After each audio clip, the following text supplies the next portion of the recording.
Assalamualaikum Assalamualaikum warahmatullahi warahmatullahi wabarakatuh. wabarakatuh. Halo para pejuang kesehatan, selamat datang di podcast kita hari ini, yaitu podcast Talk About Health, di mana kita akan membahas topik yang selalu menarik, yaitu menurunkan berat badan. Saya menyadari betapa sulitnya perjalanan ini, tetapi kita bisa mengalahkan semua tantangan jika kita bersama. Mari kita bicara tentang metode canggih, trik sederhana, dan rahasia tersembunyi yang kita butuhkan untuk mencapai tujuan berat badan ideal kita. Ingat, ini bukan hanya soal penampilan, ini juga tentang kesehatan dan kesejahteraan kita secara keseluruhan. Bersiaplah untuk pengalaman yang akan mengubah hidup Anda. Halo semua pemberani penurun berat badan. Terima kasih telah bergabung dengan kami di podcast Talk About Health. Kami akan membahas cara yang cerdas dan efektif menurunkan berat badan bersama saya di sini, Bagus Hendra. Dan bersama saya di sini, Fariza Haldi dari SMA 2 Muhammadiyah Sidoarjo. Kita akan membantu Anda dalam perjalanan ini dalam podcast ini. Kita akan membahas setiap aspek dan metode yang berhasil menurunkan berat badan dengan fokus yang pada tujuan utama, menurunkan berat badan dengan cara yang sehat dan berkelanjutan. Jadi, sebelum kita ke isi pembahasan podcast hari ini, jangan lupa kalian menekan tombol subscribe, like, dan terus dukung channel ini. Dan carilah posisi tempat nyaman dan gunakan headset apabila perlu. Selamat mendengarkan. Hari ini kita akan membahas topik yang sangat penting seringkali menjadi perdebatan di kalangan pegiat kebugaran.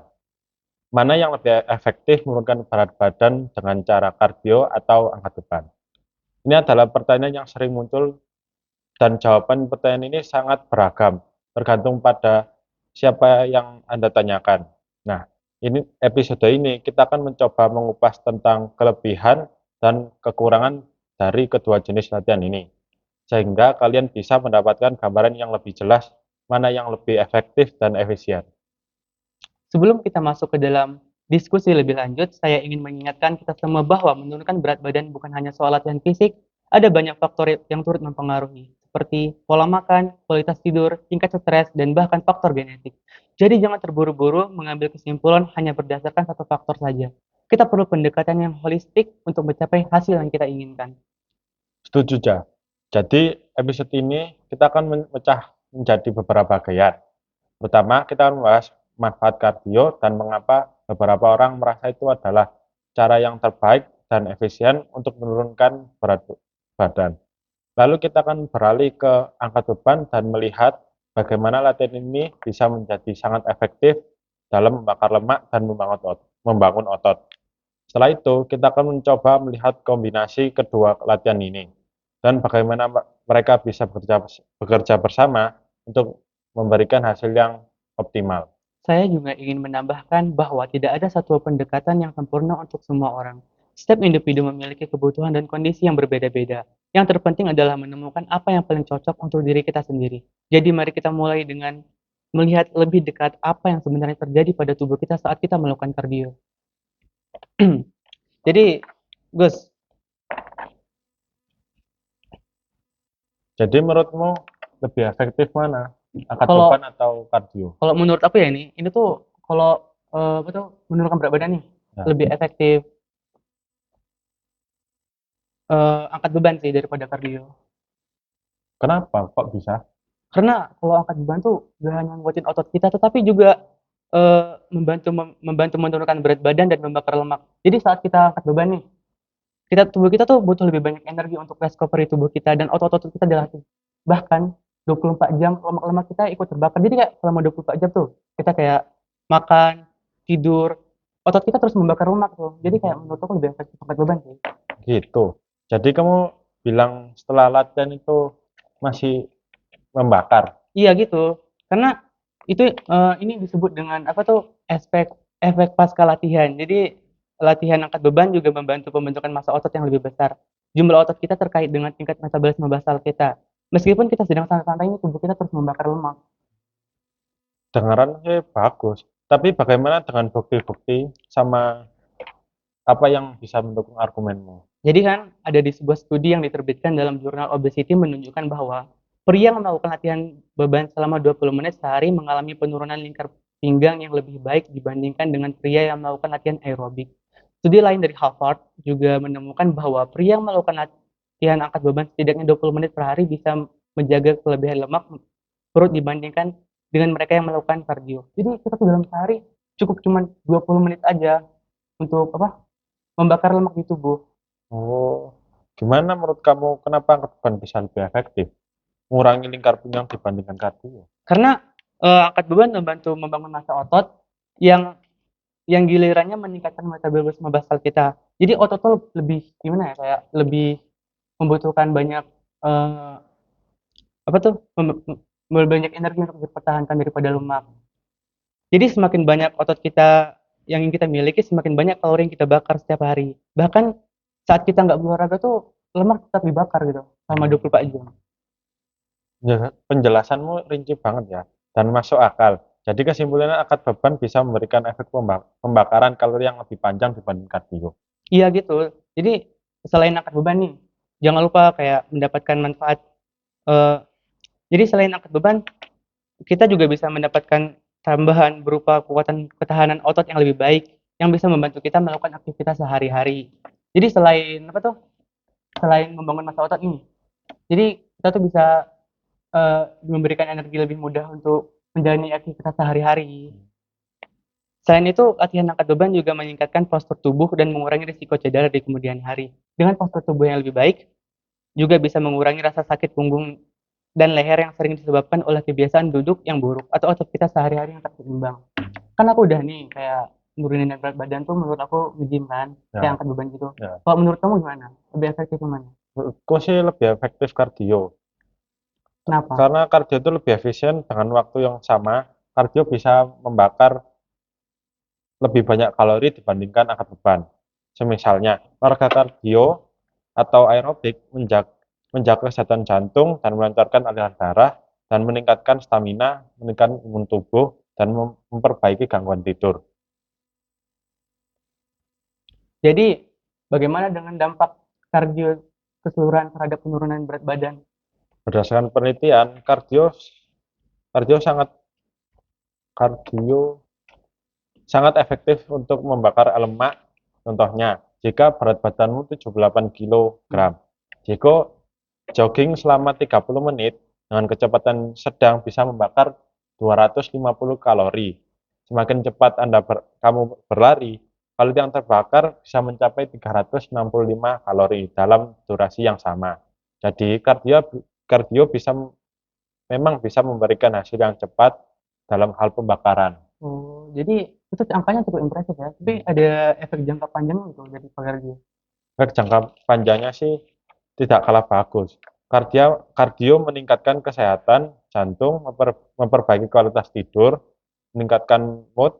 Menurut menurut beberapa penelitian, olahraga kardio juga lebih efektif dalam menangani lemak yang berada di sekitar perut dan pinggang. Dibandingkan dengan angkat beban, penelitian lain menunjukkan bahwa orang yang melakukan kardio secara rutin memiliki risiko yang lebih rendah untuk mengalami penyakit kronis seperti diabetes tipe 2, hipertensi, dan penyakit jantung. Aku lumayan setuju sih kalau kardio tuh membakar kalori lebih cepat. Tapi kalau menurut aku nih ya, angkat beban tuh lebih efektif untuk penurunan berat badan karena eh, itu tuh membangun massa otot dan meningkatkan metabolisme basal kita. Sedangkan kardio membantu membakar kalori lebih cepat. Menurutmu kalau kita bahas sedikit lebih dalam tentang bagaimana kombinasi kedua jenis ini bekerja sama? Tentu. Jadi kita bisa membuat metode latihan yaitu namanya cross training. Ini cross training adalah metode di mana menggabungkan berbagai jenis latihan untuk mendapatkan manfaat yang maksimal. Misalnya, kita bisa melakukan latihan angkat beban 3 kali seminggu dan kardio 2 kali seminggu. Dengan cara ini kita bisa mendapatkan manfaat dari kedua jenis latihan tersebut. Oh, setuju sih. Cross training membantu menghindari kebosanan juga kan? Iya, Kadang-kadang melakukan jenis latihan yang sama terus-menerus bisa membuat kita bosan dan akhirnya tidak mau berolahraga lagi. iya nggak konsisten lagi kan. Jadi cross training juga membantu mengurangi risiko cedera.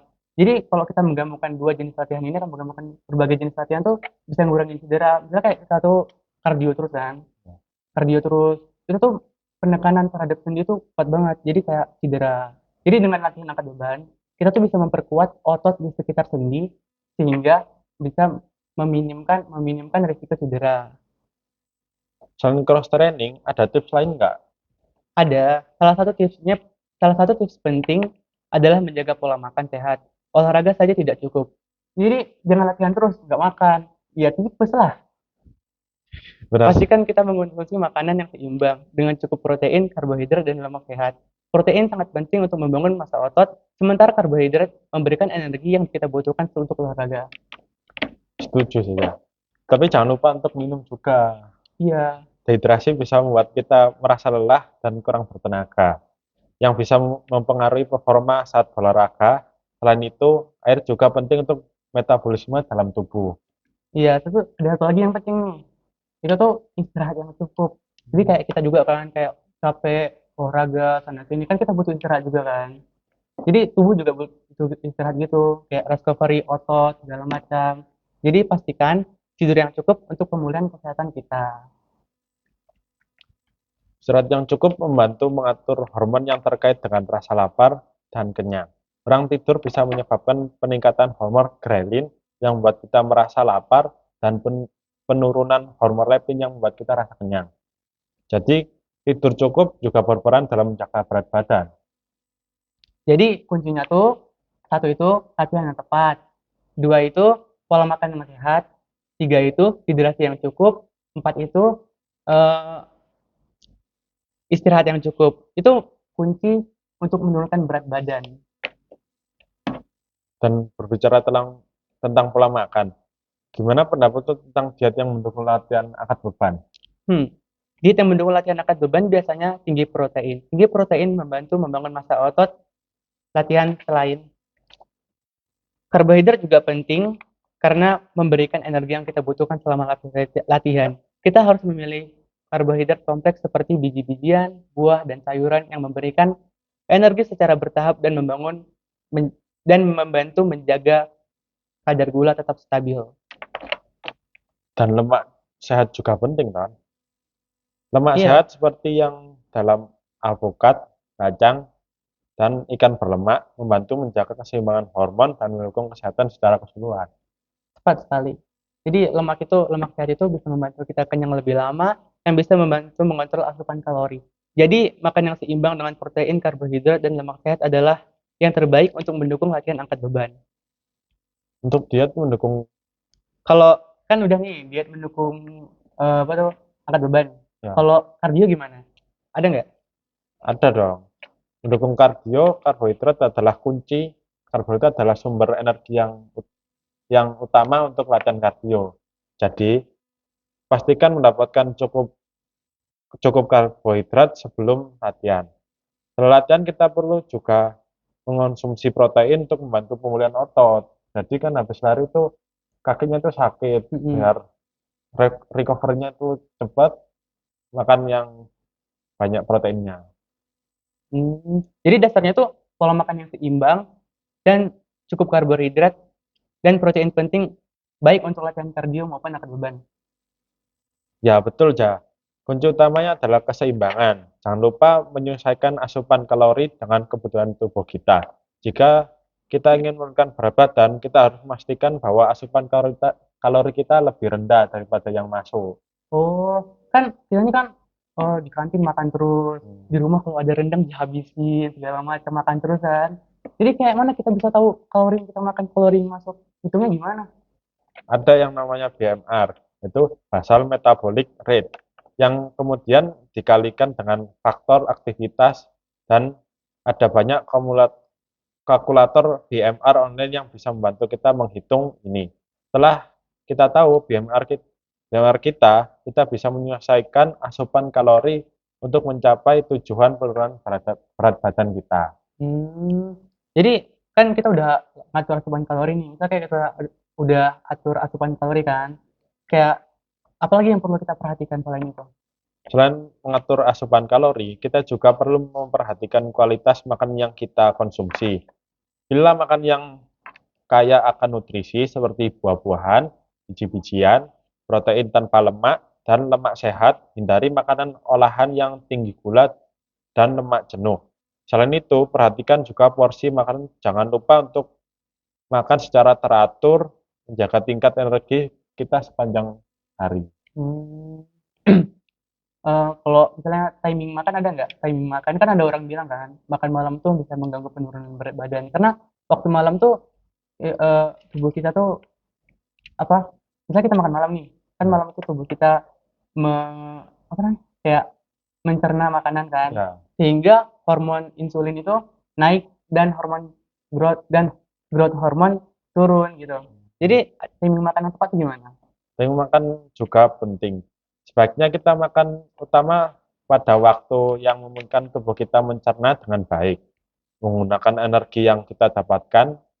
Makan terlalu larut memang bisa membuat kita cenderung menyimpan lebih banyak lemak. Tubuh kita tidak membutuhkan banyak energi saat tidur. Jadi usahakan untuk makan selama setidaknya 2 sampai 3 jam sebelum tidur. Itu saran yang bagus. Jadi dengan semua tips ini kita bisa membuat rencana yang lebih efektif untuk menurunkan berat badan. Apakah ada hal lain yang perlu diperhatikan? Salah satu hal yang sering diabaikan, konsistensi yang konsistensi kita harus konsisten dengan pola makan dan rutinitas latihan kita. Hasil tidak akan terlihat dalam semalam, tapi dengan ketekunan dan kedisiplinan, kita pasti melihat perubahan. Jangan lupa untuk memberi tubuh kita waktu beradaptasi dengan perubahan yang kita lakukan. Betul sekali. Konsisten adalah kunci. Dan satu lagi, jangan lupa selalu mendengarkan tubuh kita. Jika kita merasa lelah atau sakit, beri tubuh kita waktu untuk beristirahat dan pulih. Jangan memaksakan diri, hanya untuk membuat kita rentan terhadap cedera dan kelelahan. Tepat sekali. Kesehatan jangka panjang adalah yang paling penting, jadi selalu jaga keseimbangan antara latihan pola makan dan istirahat. Sebelum kita sebelum mengakhiri pembincangan hari ini, mari kita memberikan refleksi tentang pertanyaan yang sering kita dengar. Mana yang lebih efektif, kardio atau angkat beban untuk menurunkan berat badan atau lemak? Tentu saja tidak ada jawabannya yang benar-benar hitam dan putih untuk pertanyaan ini. Keduanya memiliki manfaat uniknya masing-masing. Kardio membakar kalori dengan cepat dan meningkatkan metabolisme selama dan setelah latihan. Sementara angkat beban membangun massa otot yang membantu meningkatkan metabolisme basal Anda. Membakar lemak bahkan saat Anda beristirahat. Jadi mungkin jawabannya bukanlah kardio atau angkat beban, tapi kardio dan angkat beban, kombinasi kedua jenis ini dapat menciptakan rencana kebugaran yang seimbang dan efektif untuk membantu mencapai penurunan berat badan dan membakar lemak. Jadi ingatlah semua tubuh itu unik. Jadi yang terbaik adalah mencoba dan menemukan apa yang paling sesuai dengan Anda. Teruslah bergerak, teruslah berlatih, dan jangan pernah berhenti menjaga kesehatan tubuh dan pikiran Anda. Jangan lupa untuk mengikuti media sosial kami berlangganan podcast ini di platform favorit kalian. Dengan begitu kalian tidak akan ketinggalan episode menarik berikut. Tiap minggu kami akan membahas berbagai topik seputar kesehatan, kebugaran, dan gaya hidup. Dan untuk kalian yang baru pertama kali mendengarkan, dan selamat datang di komunitas kita. Kami berharap kalian mendapatkan manfaat dari setiap episode yang kami sajikan. Jangan ragu untuk kembali di episode selanjutnya. Sebelum kita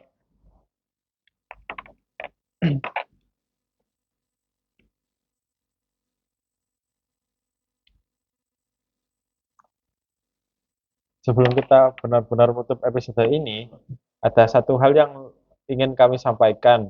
Jangan pernah meremehkan kekuatan pikiran positif, percayalah pada diri kalian sendiri, bahwa kalian mencapai tujuan kalian. Setiap langkah kecil yang Anda ambil adalah sebuah kemenangan. Tetaplah fokus pada progres dan bukan kesempurnaan. Ingatlah bahwa setiap kesehatan adalah perjalanan seumur hidup. Nikmatilah setiap langkahnya dan jangan lupa untuk selalu merayakan kemajuan kalian.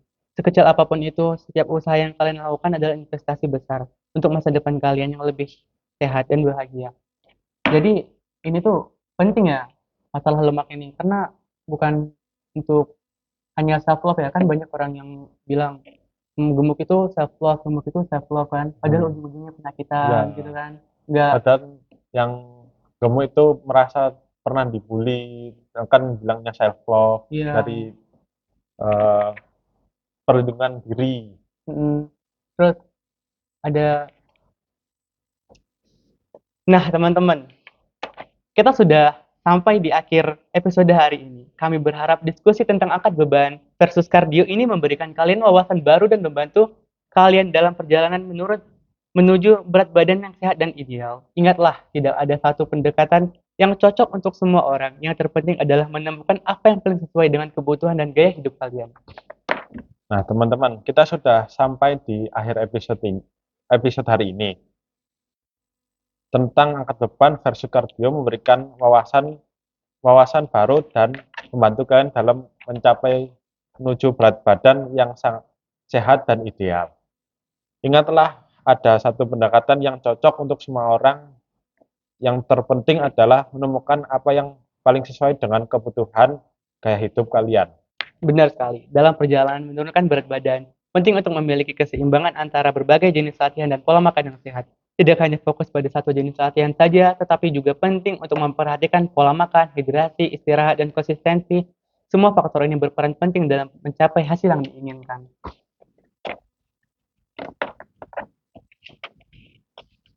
Kami juga ingin mengingatkan bahwa proses penurunan badan adalah perjalanan yang membutuhkan kesabaran, dedikasi, tidak perlu terburu-buru, dan jangan mudah putus asa. Jika hasilnya tidak langsung terlihat, perubahan yang nyata berkelanjutan membutuhkan waktu. Fokuslah pada perubahan kecil setiap yang akan membawa kalian lebih dekat ke tujuan besar. Jangan lupa untuk selalu mendengarkan tubuh kalian. Jika merasa lelah atau mengalami rasa sakit yang berlebihan, berikan tubuh kalian waktu untuk beristirahat dan pulih. Cedera bisa menghambat proses kalian lebih dari yang kalian kira. Jadi, sangat penting untuk tetap waspada dan bijak menjalani latihan. Selain itu, komunitas juga bisa menjadi sumber motivasi yang sangat baik. Bergabunglah dengan grup olahraga, kelas fitness, dan senam aerobik atau komunitas online yang memiliki tujuan yang sama. Kalian bisa berbagi tips dan memberikan dukungan dan tentu saja merayakan setiap pencapaian bersama-sama. Jadi, hanya ini dari kami berdua. Kurang lebihnya mohon maaf. Assalamualaikum Assalamualaikum warahmatullahi warahmatullahi wabarakatuh. wabarakatuh.